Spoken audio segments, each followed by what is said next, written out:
All right, so guys, we're just gonna do a video here. It's me. I've got Julian. He's an agent here. We're just gonna run through the day in the life of an insurance agent. Our agency is out of South Dakota.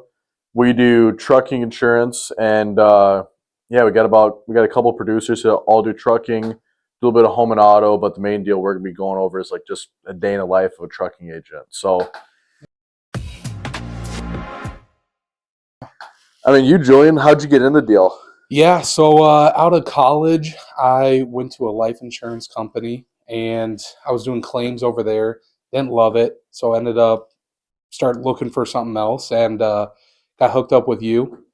Liked what I heard, so figured I'd give a PNC a shot. I got licensed. Took me about a couple weeks to get licensed, and then right off the bat started doing the home and auto stuff, kind of the easier side of things. And after a few months of doing that, moved into the commercial side. I got into the contractors at first, Yeah, and obviously we kind of found our niche in the trucking industry, and that's what our focus is now. So yeah. been doing that ever since, and loving it so far. Yeah, I mean, the one thing I really like about being an agent is you just get. I mean, it's not like a 9 to 5. You're working for somebody. Mhm. You're not. I mean, you're. Some can have you as like 1099, like an independent contractor, but you Mhm. get your say in what you're doing every day. Exactly. I mean, it is really nice having your own hours. I can come in as early or late as I want. I can leave as early as or as late as I want. And obviously, you got to work, to get stuff done. So I Yeah, kind of have a set schedule for myself. But you really are your own boss. Obviously, if you ask me to do something or whatever you might need, I'm there for you. yeah, But most of the time, it's just me doing whatever I think I need to get done. So it's definitely better, in my opinion, than the 9 to 5 that I was working, where it's yeah. I mean they were tracking you down to the minute, like the second even. Like if you're not clocked in and taking calls at 7:30 a.m., you're getting dinged. So that wasn't really for me. Which that just drives me nuts. Like I want to be paid on how hard I work. If Hmm. I'm good at my job, I want to get paid for it. Hmm. If I suck, great, to go find something else.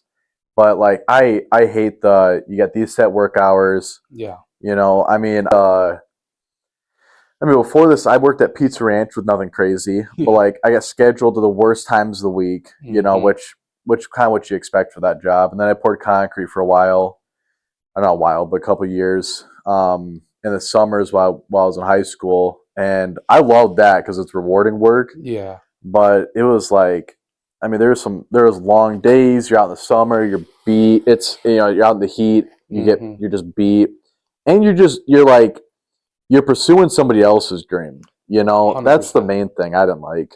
100%. And I mean, I got buddies now who, we're at that age where people are kind of finding what career path they want to take. And Yeah, I got buddies who do blue collar stuff. And I mean, it's pretty decent money for sure. There's nothing wrong with it. You can definitely make it a career.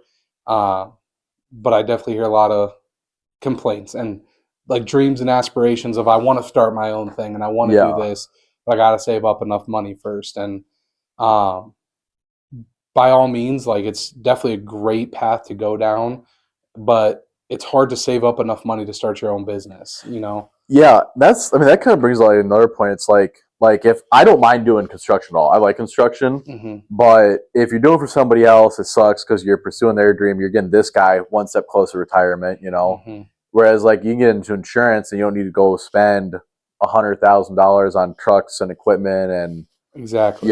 taking out all the risk of employees. Because I mean, at the last job, they started the summer at 11 employees, ended back down with 3. So Sheesh. it's just like, Yeah. those 8 guys did very little. You tried training them, you just burned through cash, Oh, yeah. and you get started in insurance, and it's like you don't have to put down a lot of money to get started, but Hmm. you don't put down any money to get started. One thing you got to be prepared for is just kind of depending on how the agency pays. Yeah. Like if it's start Just selling to right get away, something going. Yeah. or if it's commission only, you got to start selling here. You got to start working like 80 hours a week right off the bat and start Just selling to right get away. something going. Yeah. Or if you got a salary and the agency owner is fine, lose some money while you go figure it out. Hmm. I mean, that's safe and comfortable. But then at that point, if you start killing it, you start losing a lot of the benefits. The Like I upside. got Yeah. way lower commission. I'm based on the salary. Hmm. you go close a $200,000 a month. It's like, I could have made way more money if I was on. Because obviously, we had the split going for a little bit, or like the salary and commission split. Yeah. And then once I started selling enough, then we went to commission only, and then we went to 100% commission. Yeah. And they figured it out again. yeah, and then I had a crazy month, and that wasn't gonna work for too long. So yeah, so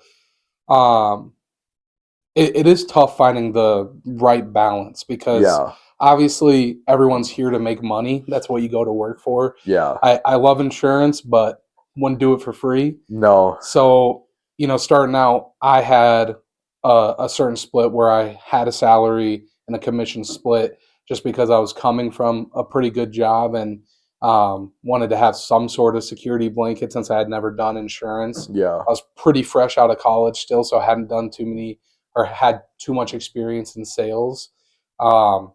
Eventually got to a point where I was putting up some decent numbers with the home and auto, so went to commission only then.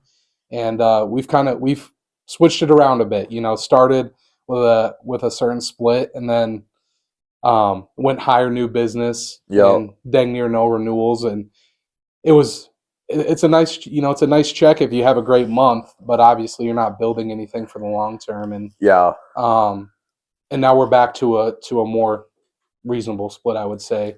Yeah. I mean, that's exactly right. So, like, giving you guys kind of an idea of what pay looks like, as in like from the agent standpoint. I mean, a lot of the guys I know that I've talked to start with like a salary and then a low commission, and then that commission dwindles away, and then you get the same like new and renewal. Yep. So let's say you get 30% new and renewal, you get 30% of the commission. Just so everybody's clear on that, you're not getting 30% of the premium. Yeah, I wish. Yeah, I mean, pretty dang nice. But 30% of the commission, and then as your renewals start building up, that salary keeps dwindling away over like 3 or 4 years. Yeah. So it's not a half bad gig. It's just you gotta be extremely picky on who you hire then, or like, and from my point of view. But yeah, I mean, we get kind of unique payment structure where it's just 75-25. So you get a lot up front, you get the 25% renewal, which is really pretty much industry standard. And I think I was listening to the Insurance Guys podcast earlier here today, and they were saying, I want to say Bradley Flowers said he does like 35-35 or something along those lines. He does the draw. That's what, yeah. So they were just talking about a bunch of different structures. Yeah. And I know he said he does the draw, but they do it a little bit. He kind of has a better version of the draw where it's you get the $3,000 for your draw, but they're not going to charge you back the next month if you don't get to that $3,000 in revenue. Yeah. Right. Which that's definitely not a bad plan. I mean, it's nice to have that cushion. Yeah. And then eventually you're going to get to the point where you're making over $3,000 a month, revenue wise. I mean, especially with renewals if you do it for a couple years. Yeah. So that's a good deal. But those larger agencies where they do, a draw and you're having to pay it back, that's brutal. I know in the podcast they said they've heard some horror stories about people going into the draw month over month, and then at the end of the year they owe the agency 15-20 grand. Yeah. And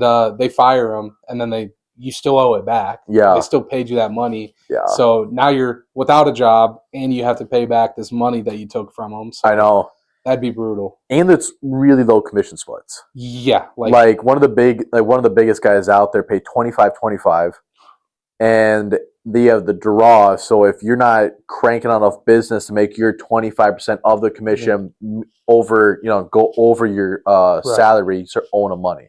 Exactly. And I mean, at 25%, like 25% of the commission, you're going to have to bring in so much new it's kind of a system set up to fail new agents, I feel like. Yeah. Just thinking about it right now, because if you're getting 25% of the new business that you write, that first year you have no renewals, You're a new agent, at least to that agency. Yeah. You're having to bring, I mean, you're at the bottom of the totem pole. They're not going to be giving you the crazy leads by any means. Yeah. You're probably bringing in every lead by yourself, and you're having to crank out business at a new agency just to break even dang near. And I mean, that's probably why most agents don't make it through Yeah. through their first year of the industry.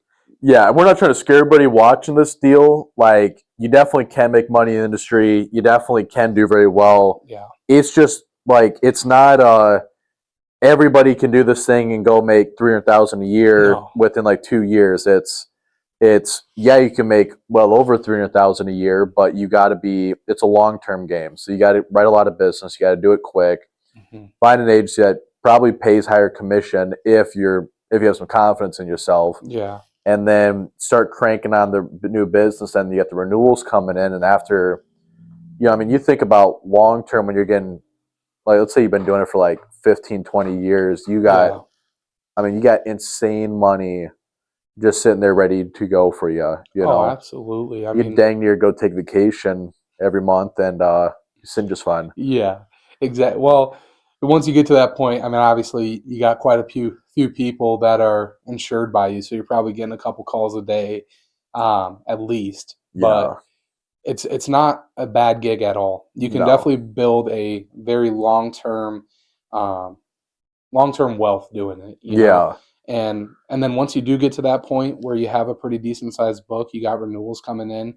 It's really great. It's something where you can go and do other ventures that you're passionate about, whether that's real estate or art. Whatever you want to do. You can definitely get to a point where you're not working every single day, just cranking out 10 hours a day every day.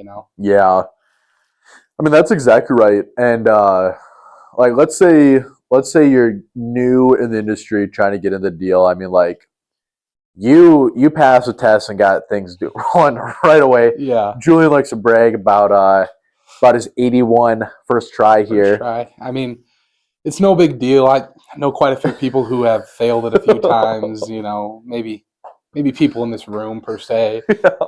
But yeah, I mean, as far as how I got started, like I said, I passed the test, studied for 2 weeks or so, got my test passed, and then Hunter gave me probably the worst leads on the face of the earth. Yep. I mean, been called through hundreds of times, just old as dirt leads, man. And I grinded through those.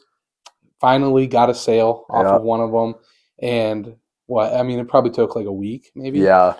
Finally got a closed deal off of those leads, and then kind of got moved up to some actual leads that were pretty nice. And so that was probably late November. Yeah, probably late November when I started going on those ones. Yeah. And got a few deals closed towards the end of November, better December. And I mean, it really is, you kind of just start snowballing.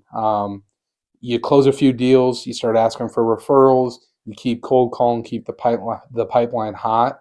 And with the home and autos, though, the only drawback is there's only so much time in a day. There's only so much you can do in a day, at least for what I felt like. I mean, January was my best month January, February ended up being my best personal lines month, where I was just doing home and auto. Yeah. And that was literally closing a deal a day. It was at least one deal a day, especially here in South Dakota. I'm sure some agent that she's getting going. Yeah, I mean, that's right. I mean, too, just like getting started, I mean, I'd say most people take the test 2 or 3 times, unless you're Julian, and study for about 4 weeks. I'd say it's like not 4 weeks, like 40 hours of studying is what I think you really need to pass it. Mm-hmm. Just go to Kaplan, go get the Financial Institute study guide there. Mm-hmm.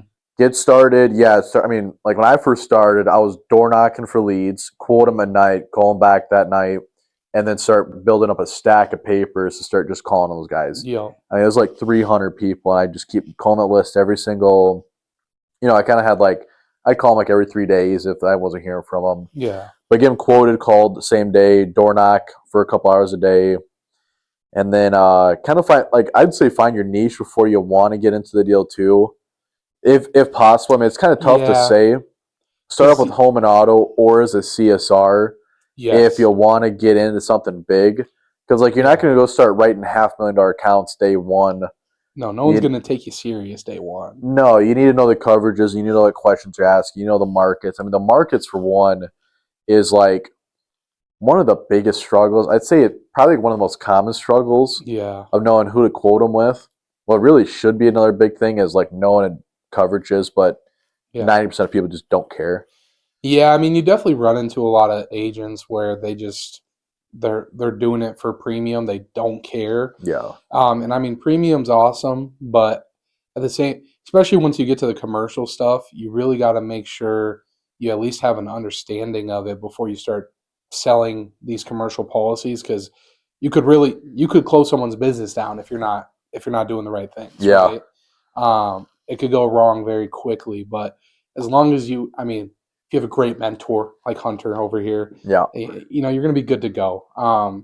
That is the one nice part I will say about like a large agency like that is they're going to get you trained up. They're going to teach you correct. I mean, whereas if you go to, you know, some smaller places or captive agencies potentially, you might not get the best training. Now, it's not all of them by any Yeah. means, and it really just depends who's training you, if they're doing the right things or not, if they know what they're talking about.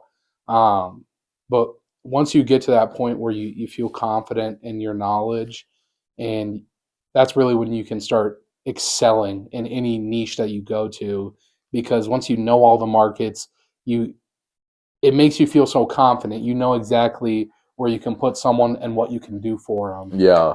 Before before you start quoting it. Whereas, like even when I started doing home and auto, I didn't own a home, and I had no idea what home insurance should cost. I didn't know what the coverages were. So it's really taking that test, getting into the office, hearing all the jargon, and learning all the coverages that makes you feel confident and gives you the ability to sell. Yeah. Yeah, I mean, I totally agree. I mean, if you're getting started or you're at somewhere right now, like let's just say you're a captive agent, because I mean, really, I'd say that's very common for a lot of the new producers. You know, Mm-hmm. going to captive agency, they're recruiting people, Yeah, or if you're just new, start up a captive agency, and yeah, you want to get independent. If you're going to go independent, I mean, you can go the goose head route. I hear a number of things where that doesn't work out for people. mm-hmm. That's a lot of home and auto too. But like, let's say you're trying to get into the middle market space. Yeah, Middle market, I mean, you got the ABC shops like Marsh, Gallagher, et cetera, et cetera. mm-hmm. But I mean, they're gonna have every insurance carrier. But I don't know. I mean, a lot of the guys like we watch or listen to Max Revenue, and he left one of the big shops Mm-hmm. to go smaller, and a lot of the smaller guys actually probably win a lot of the $100,000 to $1 million deals.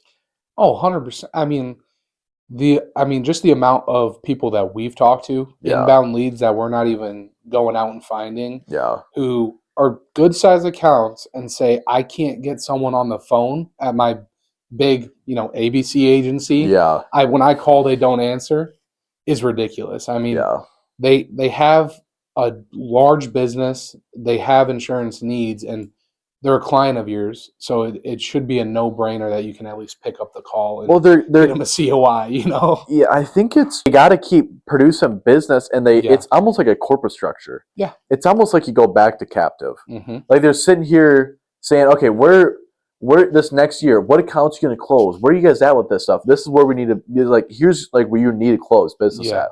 And so I don't think they have time almost to help service those guys. Mm-hmm. Not that the account managers really shouldn't be, but it's just like I think it almost just becomes more of a corporate structure where Yeah. if you can find somewhere that's got some of the big carriers, a lot of that big stuff honestly is going to brokerage anyway. Yeah. And if they don't have the program or market, they can go find it. And just like so people know too, like you go through Amwins. Amwins is going to give an appointment out to anybody, right? Mm-hmm. Now, Amwins has got programs where it's like you got the different branches, you know, and me and you were talking about this today, but like you can go reach out to one underwriter and he's got these markets. You go to this Yeah. underwriter, he's got these markets, and this guy's got he's a managing general underwriter. Yeah. So that he's got his own program that is on Obsidian's or Trisura's or whoever's paper. Yeah. They're getting the pen. They can go out there and underwrite and get some say in the price. Mm-hmm. And so, I mean, really, that's where a lot of the stuff's getting placed at anyway. Is like the 100%. programs. I mean, right now, let's think about this. I mean, the big accounts that we have that just came in. So you've got like you're looking at a 120 unit account. That's with Great West. Now, granted, that thing is with one of the appointments that you kind of need from like a big shop or just Yeah. somebody good. Like we can probably go beat that thing, no problem. Honestly, Yeah. that's just what they're with right now. Oh yeah. And then my guys are through a program. I'm going to go place another program that's easily accessible. You just got to know the markets. Mm-hmm. And then the third one's through Trisura, which is also a program. And I'm going to go to another program to go find it. Yeah. You know, so it's just knowing the underwriters. And like once you get into that space too, it's not so much about like well, I mean, carriers are very important, obviously, but Yeah. you can go out there if you got a good relationship with your rep, your underwriter, they'll go to bat for you and beat that price anyway. 100%. It's not so much carriers as underwriters. You need to have someone that you have a relationship with where you send them a piece of business and they know they're not going to get hosed on the back end, Yeah. and they have confidence in you that you're going to get it bound when they go and they fight for a certain price. Yeah. With their manager or whoever they're talking to, that when they come back and give it to you, it's going to get bound. So Yeah. that's one thing to definitely make sure you're doing when you get into the commercial space is find the guys you want to work with. I mean, obviously we like to find young, hungry underwriters who want to write business, who don't have a big book already. Yeah. So they're not always quoting and XYZ. They have a little time for you, and you start building a book with them, and all of a sudden you're getting quotes in a couple of days instead of a week and a half. I mean, dude, that's exactly right. Now this is a monster account, but I had a $150,000 account. I go to an underwriter and I'm like, hey, heard you guys got a program for something like this. Mm-hmm. And this guy starts bragging that he's like the biggest underwriter. He's like, I'm the biggest broker here. I got a $2 million account, blah, blah, blah. Mm-hmm. Send him the submission. And it's like day before renewal and I had to find somewhere else beforehand. But it was just like, he's like, you still need a quote on this? I need this information. I'm like, I haven't heard from you in 3 weeks. Yeah. I've called you. I can't get you on the phone. And then we got another underwriter who's younger, got a smaller book, reaching out to us, wanting to write some more business, getting antsy for this stuff. And it's just like, great, I'm gonna send you everything I got, even though you're a smaller shop, you got less options. This guy, he's got way more experience. Like it don't matter, So like that stuff also really important and kind of relates back to like the agency side too. Like, if you go work for an ABC company, it's very cookie cutter. This is what we're doing, this and this. Whereas you go to a smaller shop, even like Bradley Flowers talks about all the time. He takes people from like the smaller guy, from the big guys. Yeah. And it's like, hey, you get a little more say here. Is actually a culture. You can go out with the coworkers. We can kind of negotiate on pay if it's needed. Like if you need some time off, like Becky, right? Like she takes a day off every once in a while. I'm not making her turn PTO. No. She works like an animal. Yeah. You come in, you do your job. We're gonna. You understand that people are people, not just machines to make you money. Like you can work with them a little bit more. I know. I think Bradley Flower. It was him on the podcast I just listened to. He was saying they like to go after either new guys at big shops or just new guys in general, really, people who don't have a big book built up yet. Because, I mean, it makes sense because once you get to that point where it's something to keep in mind for agents, like don't build a huge book at a place you don't like. Yeah. Because they're not going to give you that book when you leave. They're not just going to be like, yeah, here's all your money. You can have it all, bud. That's exactly right. Like, if you don't like where you're at, get out as quick as you can, man, and find somewhere where especially for newer agents, find somewhere where they're going to coach you up. They're going to work with you and help you become a successful agent, not just we have these carriers, go to work and figure it out, like make it happen. That's a good point too, because you have the non-solicit, Mm-hmm. and here's the thing: is it's like, okay, I got my non-solicit. What if a lot of my guys reach out to me? Yeah. It don't matter. You're going to court anyway, because Oh, yeah. you don't know until you go to court to figure out these guys call you. Mhm. They're not bringing all your clients, and they're going to be so fed up with Yeah. court. Yeah. There's like, great, I'm not going to these you guys now. I'm going Mhm. somewhere else. And so you can't even take hardly the guys back, even No. if you're in compliance with your non-solicit. Like, sure, yeah, maybe take your family members. Like, that's obviously they're going to reach Yeah. out to you. But other than that, yeah, they're going to come after you, especially if it's a decent amount that you're taking away from them. I mean, at the end of the day, that's money out of their pocket.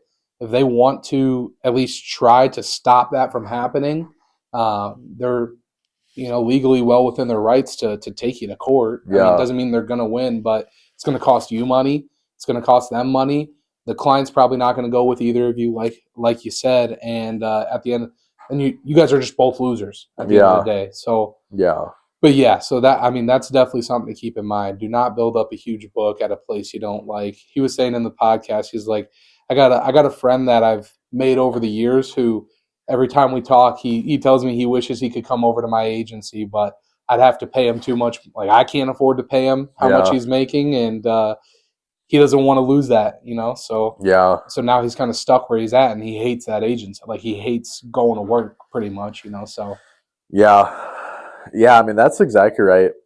Let's say you're going to start up your own shop now, okay? I mean, Mhm. that's a tough deal. Like, I mean, granted, not a lot of people listening to probably be starting up their own shop, but if you Right. do, you got to have some serious money. Yeah, because earlier like realistically, you could somewhat make it work, with low starting funds, but it's going to be tough. I mean, if you want to run a good shop, like if you want it to be clean and smooth off the jump, and you're starting a trucking agency, you're going to need an agent, like a management system, cab. You're going to want cab, Yeah. at least some version of it, just to kind of help you out with getting leads. I mean, it is insane what you can do with cab as far as Yeah. getting leads. So you're going to want cab. You're going to need some sort of CRM for sure. Those alone, I mean, those two things alone, how much do you think they cost you a year? Cab's like 15 grand a year, and my CRM is like 250 a month, so 3 grand there. Mhm. AMS is a couple $100 a month. And those are really just the basics. I mean, you could go without cap. I mean, if I'm starting up brand new, I'm not getting cap, but it's Right. like you're going to waste a ton of time on guys you could have just, put down right away. Yeah, well, and then you're gonna, especially you get these appointments, and then you're talking to these underwriters, and you have no idea They're that. looking at cap and you're Yeah. not, and you're like, I got no idea what you're seeing. They're like, hey, why is this guy popping up as a chameleon carrier? Why does he have 4 crashes in the last 24 months? Yeah. Why is his out of service rate or his vehicle maintenance at 90%? And then you're just looking like an idiot. You're like, I can't afford cab. Well, yeah, because then you're going to go talk to the insured, and he's going to tell, no, I haven't had any accidents in the last 2 years. Exactly right. Now you're just like, okay, what am I supposed to do now? Yeah. Yeah, and then you lose the deal because someone who does have cab was able to call him out on his BS, get an explanation, and make it happen. Give him a little more details and figure something out right away. Mm-hmm. I mean, plus even carriers, like, starting off with this deal, most of these carriers want a pretty big threshold from you right at the bat. Yeah. You got Progressive, who used to hand out appointments like candy. Yeah. Now they're even tough to get appointed with. Progressive or Geico hand out appointments to anybody. Coverwell is the same deal. Coverwell used to hand out appointments to anybody with a pulse. Mhm. Now it's $5 million to even just get a conversation. It's like, what? Berkshire, you could probably get something pretty easy. Yeah. I mean, some of our other guys, we got some mutual guys who are local. Those were not easy appointments. I mean, like, one of our mutuals has got like a number of appointments in Sioux Falls I can count on my hand, which is extremely slim, just even to compare like acuity or something. Mm-hmm. Yeah. So you got those guys, and then you get the big dogs that just kind of play in it, like Century, Great West, Lancer, AmTrust, all require just insane books of business to even get looked at. And some are just weird too. Like I heard, so like for Nirvana's appointment, you need to have, I think they told me 35 mil just to get a fleet appointment. Wow. I think AmTrust only writes 20 units and up, is what I heard from today, Hmm. which is kind of crazy. I don't know if they still do that because I see them on 5 and under. Yeah, I've definitely seen, and I mean, I guess you can always run into this stuff where it's like a year ago they were Yeah. doing it, you And that's know? the problem too, is everybody freaking switches. Yeah. Well, and especially right now, the market's just so brutal. That's I could not imagine starting an independent agency right now. Like you see in insurance who all the time, people are like thinking about starting my own agency. What should I know? And the comments are all just like, "Good luck, welcome Yeah. to hell." You, Yeah. you know, it's like, Wait 10 yeah. years. I mean, seriously, realistically, if you try to go on your own without going to, like an aggregator or whatever, who's giving you an appointment with no book of business to roll over to them, no clients, no proven track history? Even some of the MGAs are cracking down. Yeah, And we like get an MGA wants a million some just to even be appointed with them. uh-huh. So it's like, holy crap, you get all this business, you don't have money to bring in leads. You don't You have a pipeline built up at all. don't have, yeah, that's exactly right. And yeah, you got to start now you got to bring appointments to write the business, Hmm. and you got to write business to get the appointment. Yeah, So it's yeah, like just a double whammy, you're screwed. exactly. And I mean, whereas what you open the agents or went independent, like 3, 4 years ago now, 4. Started in May of 22, so almost 3 years. Okay, 3 years. Yeah. 3 years ago, got all the appointments in the freaking world, you know? I mean, yeah, frankly, I was getting stuff there pretty easy, honest to God. Yeah, like Yeah, that's true.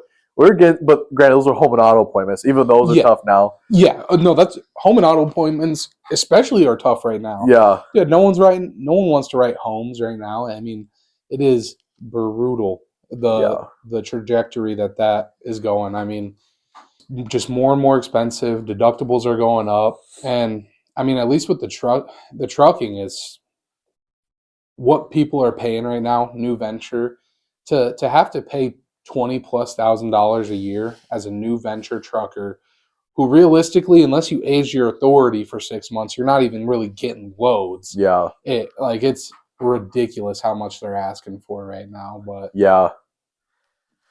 I mean, that's exactly right. If I was just gonna go start tomorrow, close this thing down, and go to a new agency, mhm.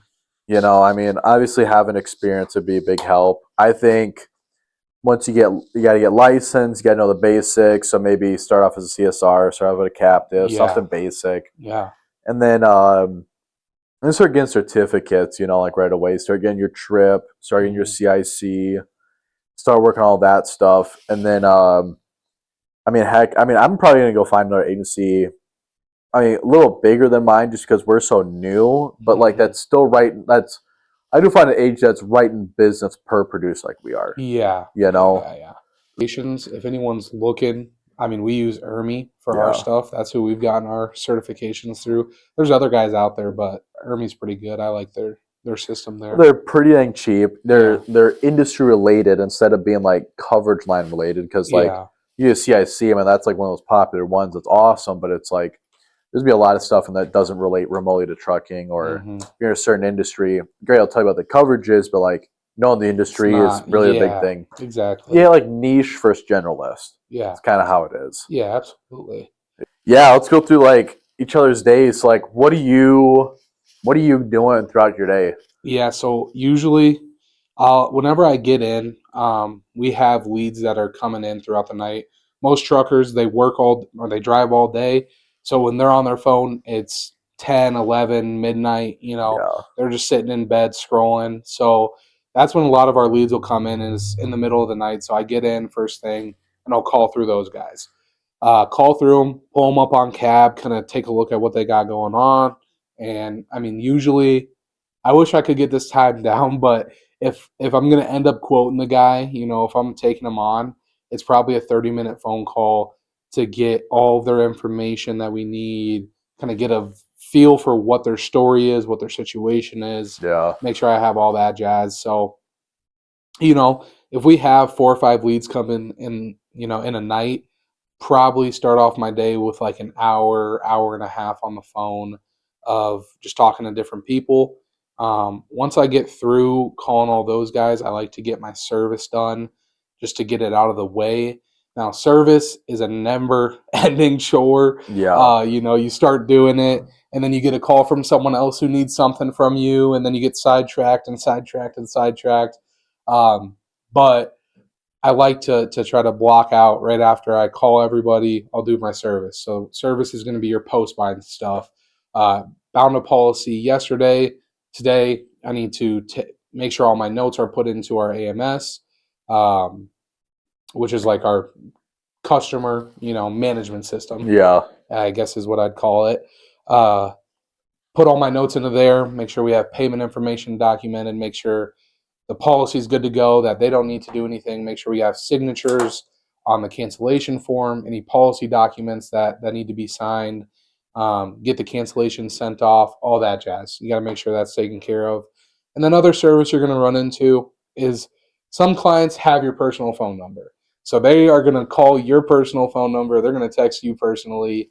And instead of, sending a task or sending an email to someone else, it's just going to be quicker to take care of it yourself, whether that's changing payment information, adding a truck real quick, whatever it might be. Yeah. So I try to get all my service done. That'll take hour, 2 hours, something along those lines. And then after that, I usually I'll look through Facebook, through like the group chats. I like to just check in on those, see if there's any good information. And like Trucking Syndicate is a great one for Yep. the trucking industry. Insurance Soup is another great one. And then as far as getting leads, I don't know if you want to throw this in there, but like hop into like trucking group chats, like that kind of stuff, because people will ask in there, who should I use for insurance, blah, blah, blah. Or they'll ask questions, which is a great way for you to hop in, provide some value. Maybe they reach out for a quote. So I'll go through that stuff. And then usually around midday, we'll have a couple more of leads that have came in. And so I'll call those guys. Might take, another 30 minutes to an hour. And then this is kind of something I just sprinkle in throughout the day. But as you're getting all the information, because when you get a new lead, if you're sending it to brokerage, you have your discovery call where you're going to get most of their information, but then you're going to need loss runs or some other documents. Maybe they don't have their driver's, driver license, or maybe Yeah. they don't have the truck VIN or the trailer VIN. So you're going to be getting information. They'll email it over to you afterwards. So throughout the day, as I'm getting accounts finalized where I have all the documents, have all the information I need, I'm typing out, a little essay to an underwriter and sending those submissions off.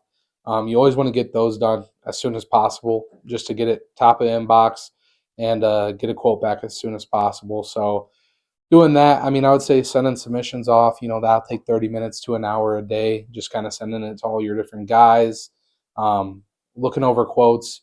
As you're getting quotes back, you're going to have to present it. And that's the thing about being an agent is your day's never going to really be the same. Yeah. Because one morning you might come in and you have no quotes ready to present. You have no submissions back right now.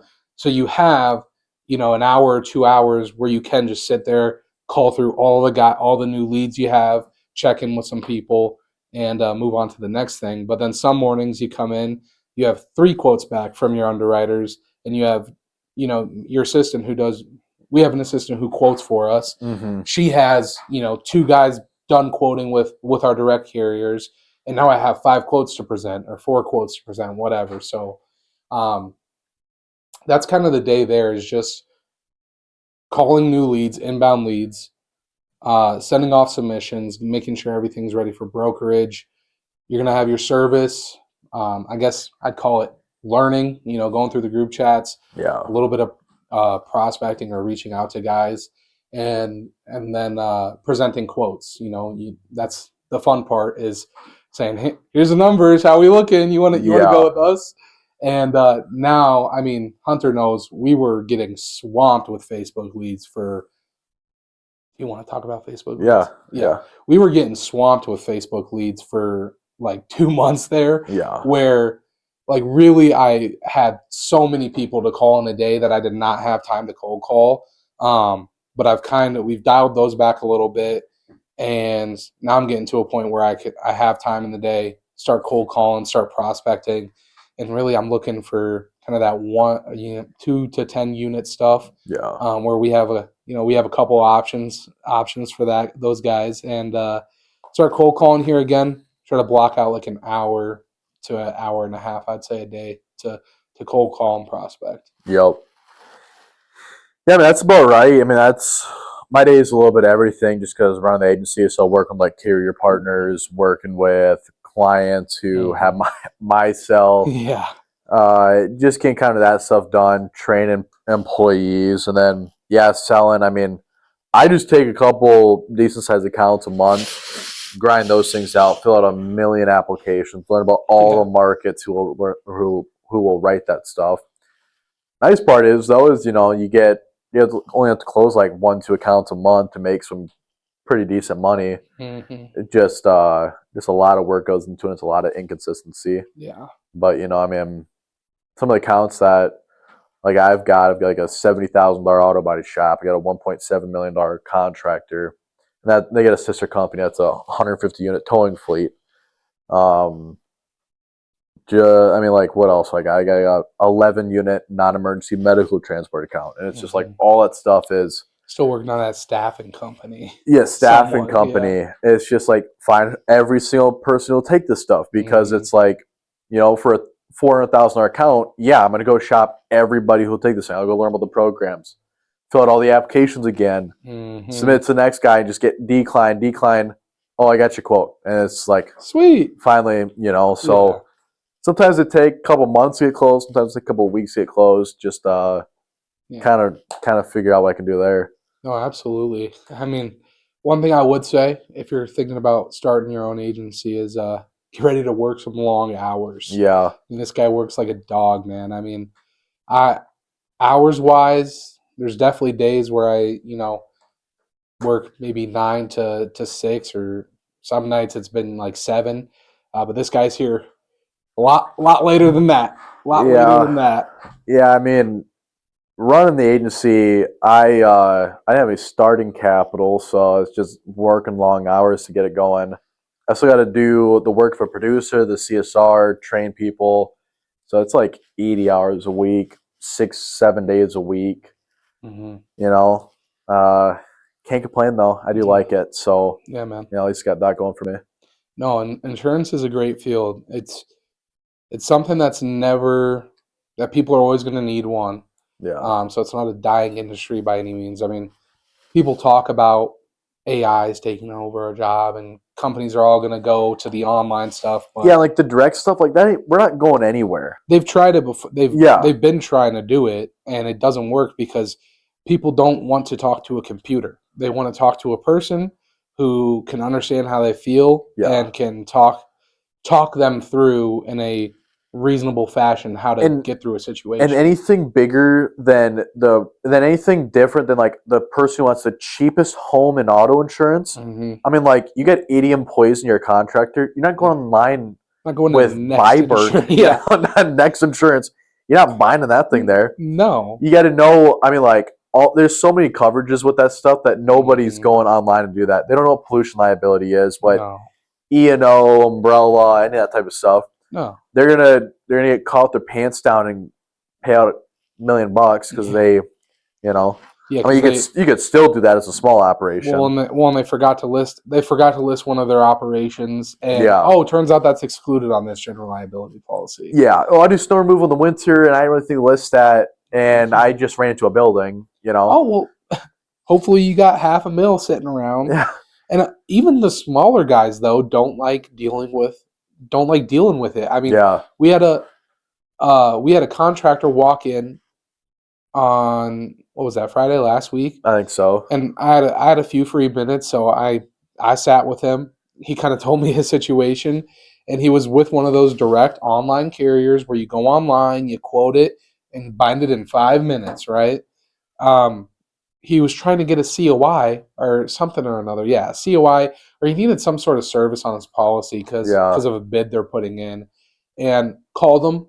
sat on hold for 30 minutes, didn't get anybody on the phone. And then he got disconnected. And he tried to call back, sat on hold for another 20, 30 minutes, and then got disconnected again. And he was literally so fed up with it, which understandably, that he just canceled the policy, came into my office, was like, hey, so when I need something, can I call you? And I was like, yeah, two owners, smaller operation by all means. But I mean, it's an easy deal for us to get them taken care of. They might call in a few times a year to get a COI, or maybe they need to add some commercial auto work, whatever it may be. But they would way rather prefer doing that than having a robot tell them, please remain on hold. Please remain on hold for 30 minutes, You know, the kind of rule is that 20% of the agents do about 8% of the business. Mm-hmm. So, you know, you kill your job, find your niche, get the referrals, you know, separate yourself from the guys who are doing the generalist or they're doing home and auto and they somehow landed a $50,000 account and, you know, Progressive will do it. Yeah. And so they're trying to figure something out, you know, because they left off half the coverages, so it's cheaper. Or they, well, how far away from your garaging address are you going? Oh, like about 500 miles, and then they don't ask if they're ever going over 500 miles, and just list it at 300 to 500. And yeah, for some reason, it's $1,000 cheaper than my quote. You know? Yeah. So I mean, yeah. You know, you figure out what you're doing. You're not going to be replaced. You're going to win a lot of the business, and you're going to separate yourself and make some stupid money. But yeah, that's kind of the day in the life. Kind of what things look like to get started, and kind of some tips from Nelson Crew. Yeah, from the Nelson Crew, baby. Yeah. Nelson Insurance to the moon. That's right. Awesome. Well, sounds good. Thanks for watching, guys. Let me know if you guys got any questions. Just feel free to email me, message me, whatever. But thanks for watching.